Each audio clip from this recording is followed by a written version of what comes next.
Welcome to another deep look into the FFL, and this video will be about the Pacific North. And the teams that are in this division are the Chicago Tigers, the Milwaukee Blackbirds, the Minneapolis Walleyes, and the Seattle Sailors. Now, I'm starting to feel a little better from from a cold that ended up being COVID, but I'm bringing you this video today. Now, a lot of these teams are older teams, especially if you look the Blackbirds and the Walleyes. There were two of the original teams way back in the day.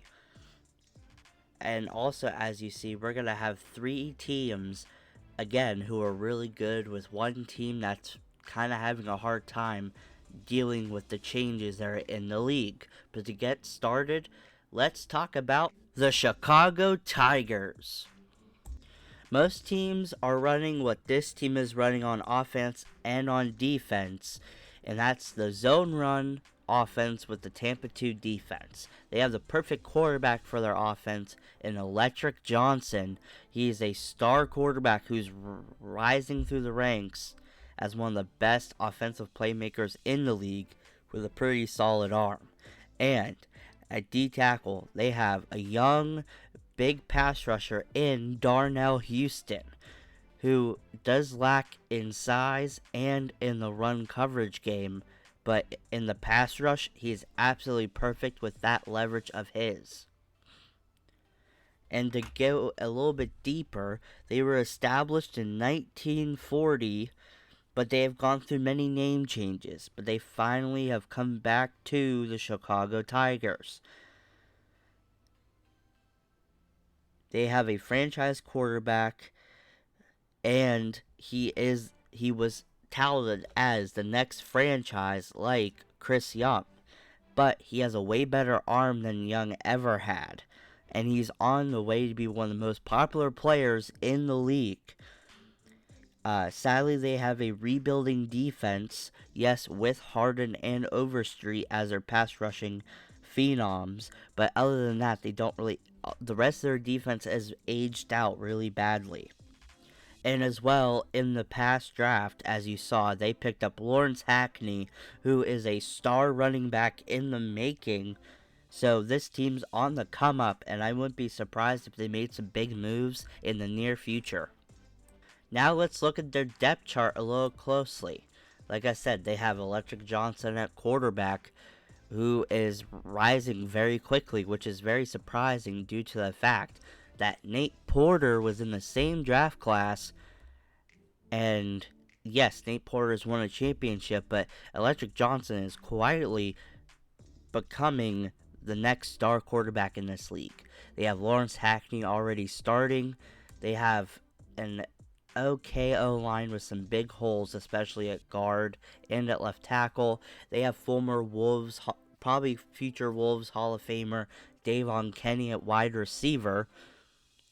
But other than that, they lack a lot of star power on that offense. So if they can make some moves in the future, this team would be very stout on offense, especially with how their defense has been the past few years. Chicago is on their way to come up, especially with Mansfield at DB. Now he's aging out very quickly. He used to be the best DB in the league. Also, Brett Hildreth was in the top 5 at one point, but they're both starting to age out very quickly. They both have a good the Tigers have a good free safety and strong safety.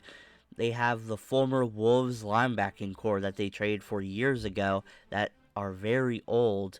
And like I said, their D-line's really good with Overstreet and Houston, but they're going to need some more star players on defense, because if not, this team won't go much farther than they already have. And they are in a very defensive-heavy division. So they're going to need to fix that defense quickly so they can actually get something done. But now, let's look at one of their rivals in the Milwaukee Blackbirds. The Blackbirds are one of the oldest teams in the league. Their best player in offense is Jaquan Oregon, who came in as an overrated speed threat in the draft, and he's slowly becoming one of the best deep threats in the league. And then on defense, they have a 20-year vet in Murray Callaway at free safety, and he looks like he hasn't aged a bit. He's still the best free safety in the league, in my opinion. They run the zone block offense just like the Tigers, and on defense, they run the 3-4 blitz, which they just recently changed to, just to try to be a little bit different than the rest of the teams. Now, to look at them a little bit more, they are an aging but great defense. Just a few years ago, their defense was in their prime, but now their D-line is starting to age out a little bit. And they do have a underrated but explosive offense with a great but aging Chris the Franchise Young. In a division with great defenses, the Blackbirds may be the top. They have to be careful with losing all their talent they have had for years. They're an old team who had very few championships, and they have wasted their elite defenses every time. And that's exactly what they did here so far, it looks like.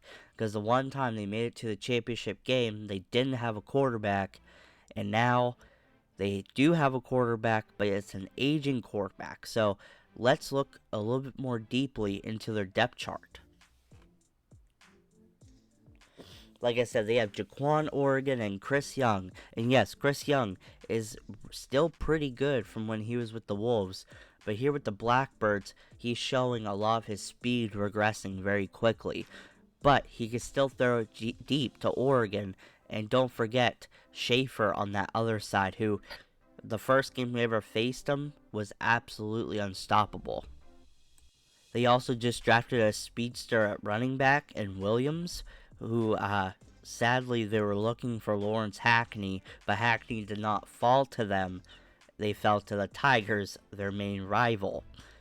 They have a bad offensive line that needs a lot of help, but luckily they do have a aggressive quarterback like Chris Young, who can get out of the pocket when he wants to. But with his speed and possibly his injury history, I wouldn't be surprised if he doesn't last long with the Blackbirds. Now, their defense is where they shine. They have King Carey Havo at the right side, and then on the left side they have Frank McBride, who's a defensive playmaker. He's not good at coverage, but he was a wide receiver in college who turned into DB. Like I said, they have Callaway. They have moved their star edge rusher to linebacker in Myron the Thing Draven. They have Johnny Draven, his brother, on the other side. They have two good middle linebackers, and they have a decent D-line that hasn't aged out as bad as the Tigers' defense. So they are trying to make another run, and I want to see if they can do it. But they're going to have to try to get some wins against this next team, who is starting to draft pretty well the last couple years, and that is the team up in Seattle, the Sailors. The Seattle Sailors, they run the West Coast offense and the Tampa 2 defense. They are a part of the old guard who were good for so many years, especially with Rick Tempest. Now, though, they're running with rookie quarterback Lynn Campbell, who is a amazing, smart quarterback. He's a little bit older than the other rookie quarterbacks, but amazing in the pocket and an amazing brain for this offense. And for the defense, their best player is KJ Williams. He was a low-ranked speed linebacker who is coming out to be one of the best zone coverage linebackers in the league. And to get a little closer to him, Seattle, ever since the Golden Arm, Rick Tempest, ever since his luster has gone, they've had a solid team, but have had aging issues, especially at quarterback. But now, with a good coach team with a new quarterback in Lynn Campbell, he lacks a great arm, but what a great pocket passer. They're finally rebuilding, and they're making moves to remake this team and move away from the Tempest era, who they've been stuck in for years. They are a team who is buying, and many teams will be selling by the end of this year. It's going to be interesting to see if Seattle can sail into this new era. And now let's look into their depth chart. And as we see here, they have the aging Robinson at the left wide receiver spot. And on the other side, they have the bust in Michael Ingram, who's supposed to be the next big speed threat down the field with height and be amazing. But he couldn't quite get past the problem, which is he has no hands and he has no route running. They have a good running back system with Gear and an aging Hadley. Also, they just picked up in free agency another big tackle. So they have Ainsworth and they have Huang, who was with the Warthogs. And don't forget their center and Baum. So far they're making some good moves on offense, but they're going to have to move away from some of these players like Hadley and Gear that Tempest had. Same thing with Robinson, and try to make their team into their own. And on defense, they have Heath Talbert, they have Butterfield, and they have Haran at strong safety. And then at linebacker, they have Jess Strain, the former best middle linebacker in the league, and KJ Williams, who is starting to become one of the best coverage linebackers in the league. Don't forget about Bonds at the end. He is an amazing edge threat on that left side. And also don't forget about Messick, who is a underrated D tackle. And then on that right side, they have Butler, who, his brother is one of the top wide receivers in the league, and at 6'10", you would think he'd be an amazing edge threat, but he really needs some help. He seems like he's lost a lot of his speed and agility, especially at his size, which is what made him special. The Sailors are a troubling team, but they're trying to start to rebuild, which they haven't done in many years.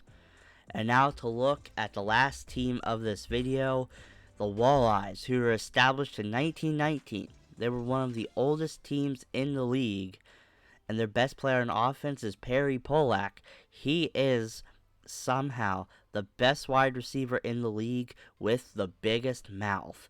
He beats everyone with his route running, his speed, his height, his catching. He is almost a perfect wide receiver. He fell in the draft to the Walleyes, and he is probably the best pick the Walleyes have picked up in many years. They run the 3 wide receiver single back offense, which means they pass a lot. So it's going to be nice to have Perry Polak.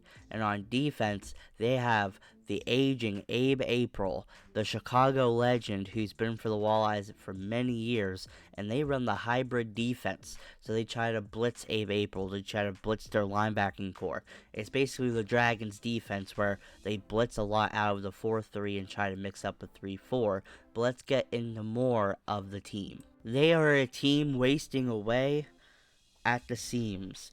They have a powerful quarterback and a star wide receiver. They have let everyone else go, and they are going to need to change, or they will be what the Giants are, which are just a struggling team that no one wants to see. They are an older team and never won a championship. They always come short, and they have come short into keeping their stars as well. Can they rebuild, or will they lose everything?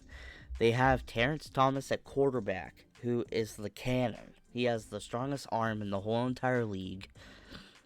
But a amazing defense that they did have, they've let all their stars go except for Abe April. They even got rid of Donnell Childress to the Dragons, and they just haven't been able to rebuild this team whatsoever.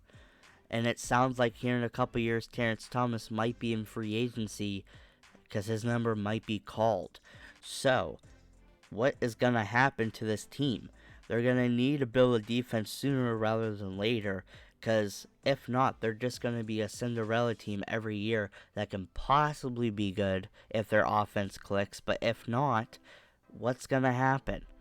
But for right now, let's look at their depth chart and see what type of team they truly are. As you see here, they have Houston Witt at running back, who is a Wolves star. He came in as an Olympic sprinter, just like Jordan James, but no one wanted him in the draft. And he came out and he's been killing it ever since. He's lost a couple steps, but he's still faster than most defenses in the league. Terrence Thomas at quarterback, who's fallen down a couple pegs due to his lack of accuracy, but he says he's going to try to work on it in the next couple years. They have an amazing wide receiver, just a good wide receiving core in general. They have a good O-line as well, especially to try to run with Houston Witt. It's going to be very interesting to see how they do this next season with the lack of star players they do have. But Perry Pollack is someone not to look down upon due to the fact that he is the sole reason why this offense clicks. Now, he may not get all the targets, but he does get a lot of attention off a lot of the other players. Now we're looking at one of the worst defenses in the league. Years ago, they had one of the best rushing cores in the league, but now they have basically no one. They used to have one of the best linebacking cores in the league, but again, they have two underrated linebackers, but that's about it. And then finally, you have Abe April up there, who's starting to age a lot and show his age, losing a lot of his coverage ability and his speed. So they really need some help on this defense, especially to try to beat out the Sailors or the Tigers or the Blackbirds. The Walleyes are probably the worst team in this division. But with that, let's look at the conclusion. So here we are with the conclusion of this video. The Pacific North is probably an underrated division. It's tough because you have a great coach, Sailors, you have a very hard to beat Blackbirds, and you have an up and coming Tigers. And with right cards, the Walleyes can beat just about anyone with their quarterback wide receiver duo. So the question is can all these teams get better and have a chance? Only time will tell. Now, if you enjoy the video, please like and subscribe, and I'll see you guys next time with an Atlantic division in the next video. Peace.